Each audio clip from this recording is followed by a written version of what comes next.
ഈ വാഴയുടെ വെറൈറ്റിയും അതിന്റെ പേരും ഒന്ന് പറയാം. അതിന്റെ പേര് പെരുമ്പടലി. അതിന് ചുണ്ടില്ല, ഇതിന് അവസാനം വരെ കായുണ്ട്. ഒരു ഫാൻസി വാഴ. സാധാരണ വാഴ പോലുള്ള കാലഘട്ടത്തിലാണ് ഇത് ഉണ്ടാകുന്നത്. വ്യത്യാസമൊന്നുമില്ല. ഇതിന്റെ പഴം കഴിച്ചിട്ടുണ്ടോ? ആ പഴം കഴിച്ചിട്ടുണ്ട്. നല്ല മധുരം ഉണ്ടോ? തരക്കേടില്ല. ഇത് കണ്ണൻവാഴയല്ലേ ചേട്ടാ? കണ്ണൻവാഴ അല്ലേ? അതെ. ഈ വാഴക്കല്ലേ പച്ചയ്ക്ക് നമ്മള് തൊലി പൊളിച്ച് ഉണങ്ങി അരിഞ്ഞ് പിള്ളേർക്ക് കുറുക്കുണ്ടാക്കുന്നത്? അത് തന്നെ. അതല്ലേ? അതെ. അങ്ങനെ എല്ലാ വെറൈറ്റിയും തന്നെ ഉണ്ടല്ലേ ഇതിനകത്ത്? അങ്ങനെ എത്രയും വാഴയുണ്ട് ചേട്ടന്? ഏതായാലും ഒരു 50 താഴെ ഐറ്റത്തുണ്ടാവും. ഇതിനാണ്ട് അങ്ങാപ്പനാണ് വേറെ വെച്ചത്. ഇതുമായിട്ട് സാമ്യമുള്ളത് അതല്ല വേറെ ഐറ്റം. അതെ. C B rose. അതിന്റെ പേര്. അതെ. വാഴയാ? നാമ്പ.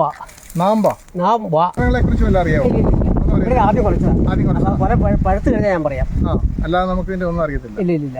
ഇത് എവിടെന്നാ കിട്ടിയത്? ഇത് എവർഗ്രീൻ തിരുവനന്തപുരത്തുള്ള പാർട്ടിയാ. എവർഗ്രീൻ. അപ്പൊ ഇതിന്റെ കളർ ഇങ്ങനെ ആയിരിക്കേ?